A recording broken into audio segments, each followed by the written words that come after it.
What you are witnessing is how thousands of illegal border jumpers enter South Africa. This is one of the many popular crossing points on a porous 300-kilometer border with Zimbabwe. This one is not far from the Beitbridge border post. It's not electrified, so the barbed wire fence is not much of a deterrent. It's estimated that between 2 and 4 million Zimbabweans are living in South Africa, many of them illegally. We managed to speak to these 2 young women before they disappeared into the bush.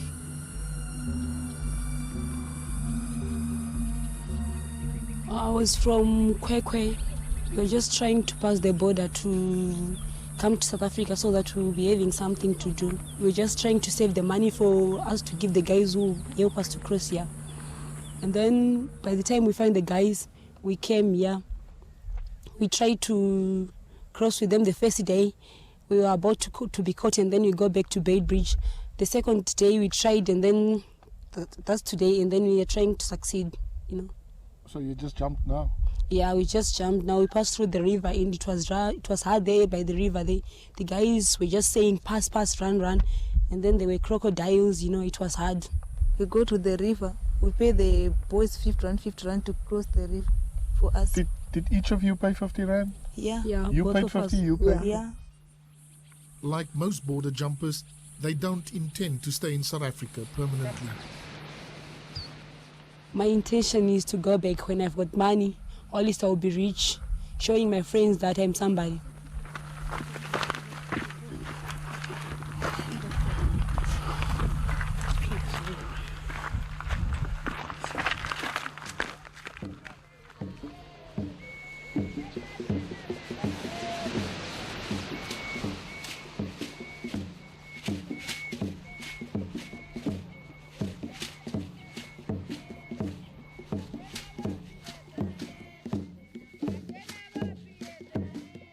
Crossing the border illegally can be hazardous, but for those who can't afford a 1,000 rand visa, risking the river has become the only way to reach the new Canaan.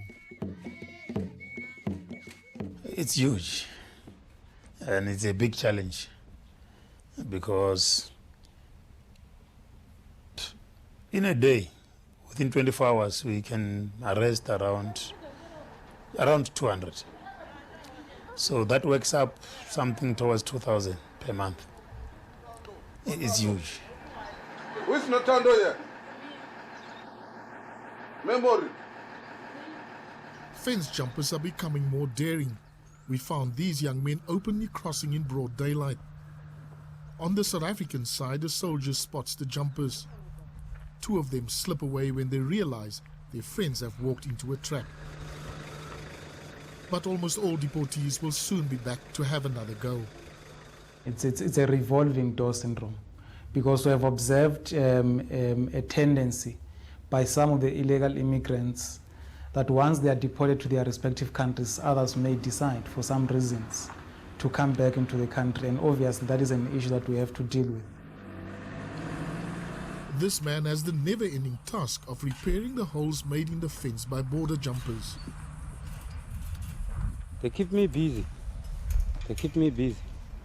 When I come Monday, I'll find this hole opened. Yeah.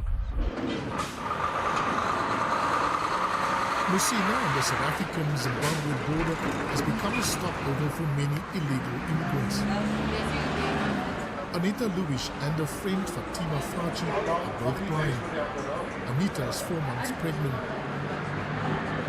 Sheer desperation and hunger drove them with their children across the border into South Africa.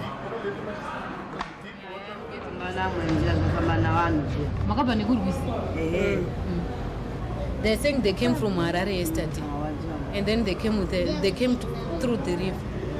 Another man who was crossing helped them so that they crossed the river. Did they have to pay him? They paid 50 rand for that man. Yeah, they're saying they didn't eat anything since from Harare to Beitbridge. They didn't even eat anything. They just ate maize only. They want the children to go to South Africa. They think they want them to go to school to South Africa. I want to extend this. Not everybody gets into South Africa illegally. Some make use of visitors' visas. How many days do you get? Hoping for a better future is 27-year-old Daphne Mashangi. She's 7 months pregnant. Yeah, the problems in Zimbabwe, it's like there is no fuel. If we are going to have the baby and at the hospital they say they don't have fuel, it will be a problem to the mother and to the baby because there's no transport and fuel also. I've got my passport and a visa, and my visa is going to expire on 5 June this year, 2006. I'm proud of my country. I will go back for the sake of my mother and the children there, because they are just still waiting for me and looking for me. Maybe she will come with something. Anita and Fatima find a room in Musina Township to overnight. They lived in Harare, Zimbabwe until recently, when their shack was destroyed as part of President Mugabe's Operation Cleanup. So since that was done, they thought of coming here because they don't have anywhere to stay. That's why they've decided to go to Joburg, because life there is difficult. They don't have anywhere to stay with these kids. After the break, destination Johannesburg.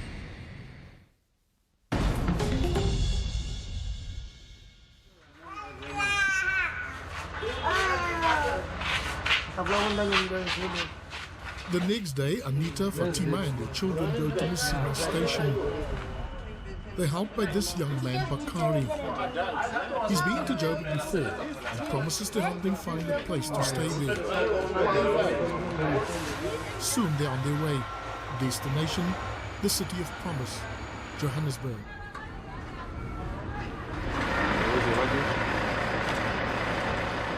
Daphne is also on her way to Johannesburg. She doesn't have any family there and her visa won't allow her to work. But she hopes to give birth in a South African hospital. I'm going to Joburg. I want to find anything to do for the sake of my baby and for my family in Zimbabwe. I want to forget them. I want to do even this job, anything which give me money. She arrives at noon a day later. She's heard of an organization called Sawima which offers support to women. It's an NGO that was started by concerned female refugees living in Johannesburg.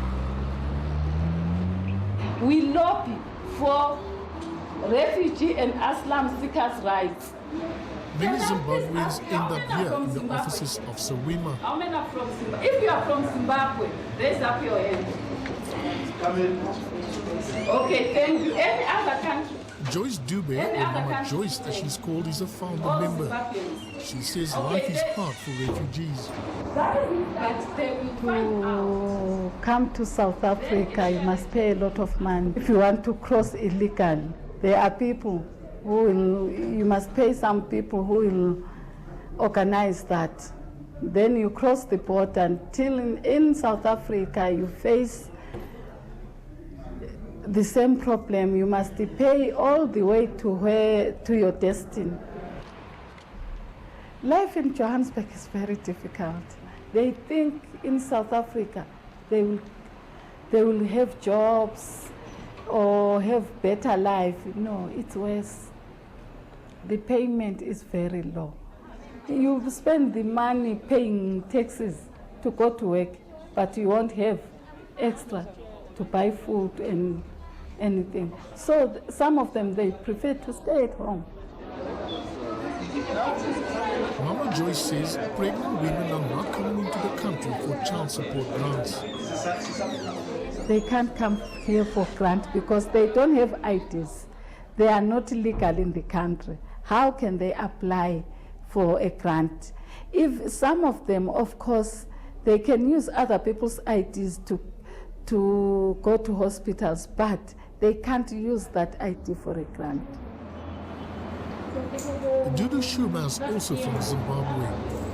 She's a qualified nurse and works at Sowima as an AIDS advisor. The basic reason that the pregnant women and the women with children that they come here is to seek health facilities, because it's very difficult to access health facilities in Zimbabwe.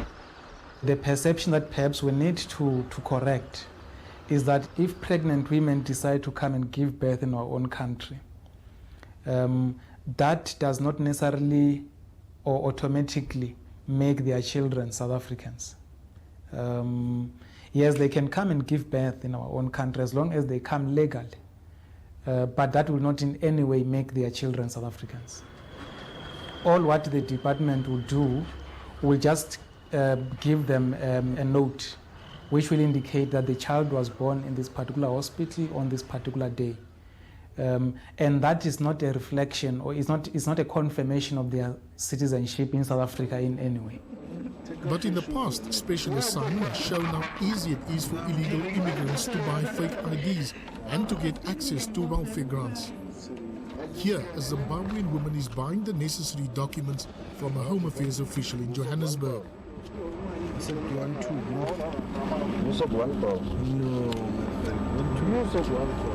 Seriously. I'm trying. Yeah, but also you must understand how you have to know. After a 15-hour journey, Anita and Fatima arrive in Johannesburg. They found accommodation in a building in the center of the city. Others are not so lucky. This is the reality on the streets of the city of gold for many desperate, hungry, homeless people. Some have fled the misery of their own countries. A few find a place to sleep here at the Central Methodist Church. Close to 200 people actually sleep here during the night. They live here with everything.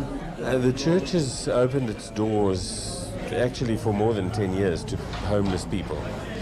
And obviously in recent years, very recent years, the problem has escalated, particularly with asylum seekers and refugees coming into the country. As you can see, they live from on the steps, on the carpet, and everywhere. Most of them during the day they are out there looking for a living, and then they come here in the evening to sleep. There is a very specific process that people go through when they come into the building.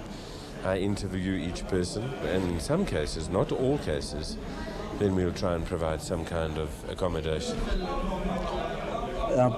Pregnant women and children, some of them are school-going age, some of them are creche-going age, some of them do attend the creche that is downstairs. Obviously, pregnant women find themselves in a particularly vulnerable place, but there are also women with very small children. To try and get your life together, and even when you've had your baby, you know, the initial food, not all mothers can breastfeed, and some of that stuff is really very, very expensive. After the break, a plea for help.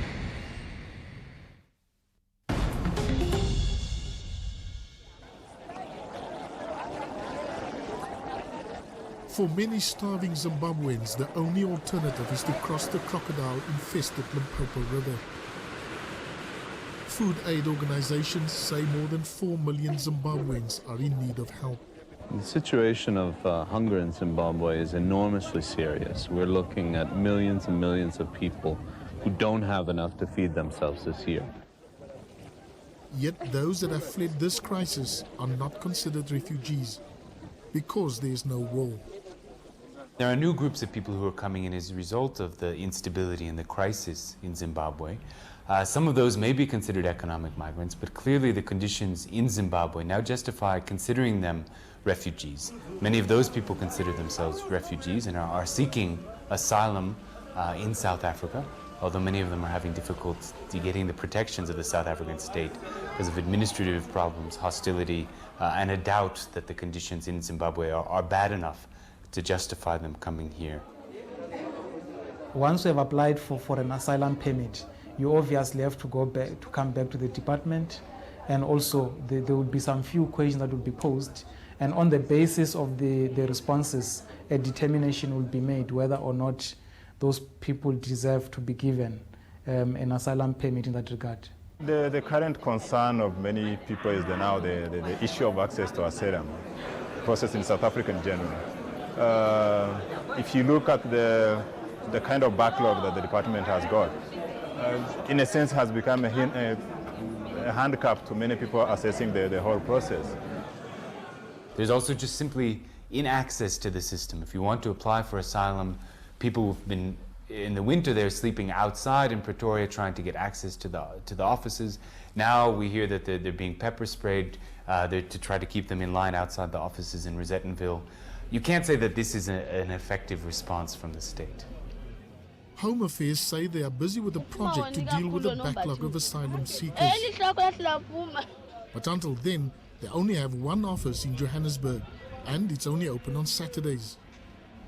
Refugees, mostly from Zimbabwe, camp out all night, waiting for the office to open. You must also understand. The day we were trying to form the long lines, we were confronted by aggressive security personnel. Don't touch the camera. Don't touch the camera. You don't want to. We were also prevented from talking to people queuing there. If there's anything that you want to find out, make the appointment. There are the offices here. Look, you are allowed to. We retreat to a nearby coffee shop where the manager tells us about the Home Affairs corruption that he has witnessed. The refugees were coming and sitting in our tables, and one or two of the officials would arrive, papers under his arm. 10 minutes later, he would walk out. No papers or anything, but his pockets were bulging with money. You guys, you've got a problem. You've got a problem. Everything that's happened, you think. Corruption is a cancer. It's a virus that needs to be eradicated. And in the event that this issue of corruption is brought to our department through the correct channels, we will be able to deal with it quite decisively as a department. Without asylum papers, illegal immigrants are exposed to all sorts of problems, including police harassment. Recently, Sawima led a march to the Department of Safety and Security. They were protesting the alleged ill treatment of Zimbabweans by police. The problems I see around immigrants are not so much the immigrants per se, but the way the South African state and the South African people are responding to immigrants. By not providing them legal protection, by not allowing them to get access to housing, to schools, to healthcare, then we're creating a threat. If you can't get a job, how else are you going to get money than to steal?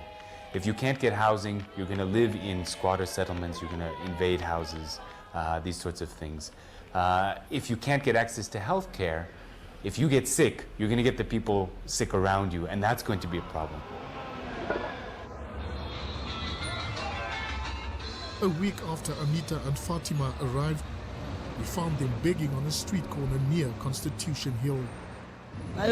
She's saying it's better this side than it in Zimbabwe because she's making more money this side. And Maita Marinas 45.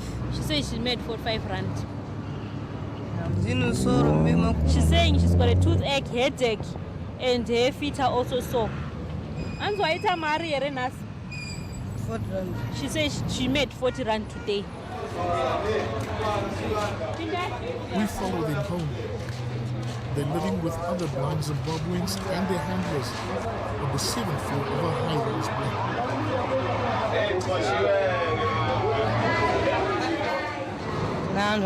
It's not fine where they stay because they stay 20 in one room and they can't sleep properly. There's no proper sanitation, and the lifts stopped working long ago. Everyone, including children, pays 7 rand a day. We were asked not to film the room. How many kids? Approximately 10 that they are in now. I'm not sure, but I think approximately. but maybe more than that because some of them even come back from What was the problem? They don't want to be on TV or on camera or anything. And the reason? No, they just don't want. What do you think? What's the problem? I think they are scared. I think they are scared. Daphne found a place to stay through Mama Joyce. And she's now 8 months pregnant. She's becoming increasingly worried about the future. The main problem is where I'm staying is a nice place, but the problem is I can't afford to pay rent. I've got something. I feel like fainting. I just want to sit down and my legs are swollen. But the main thing I want is just if I get strong, even any day, what day, I want to do NP's job for the sake of my preparation, need the preparation for my baby. One of the things that we need to reconsider around immigration law is whether to start granting sort of short-term work seeker visas or trader visas, which would take a lot of the burden off the asylum process. People could come in legally, they could stay for a short period, they could do their business, and they could go home. Migrants are always going to come here. There's no way to stop them. I think what's really at stake here is whether South Africa can develop effective ways of managing migration, finding ways to stop the corruption, the violence, the discrimination that's now associated with immigration.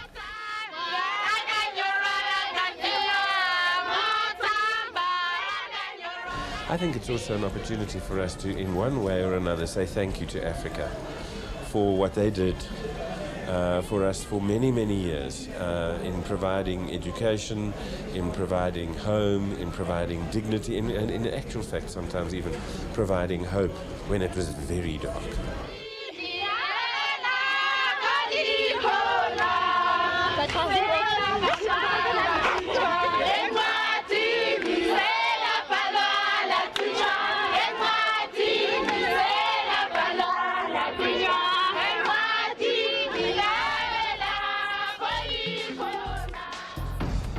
Should Zimbabweans get refugee status?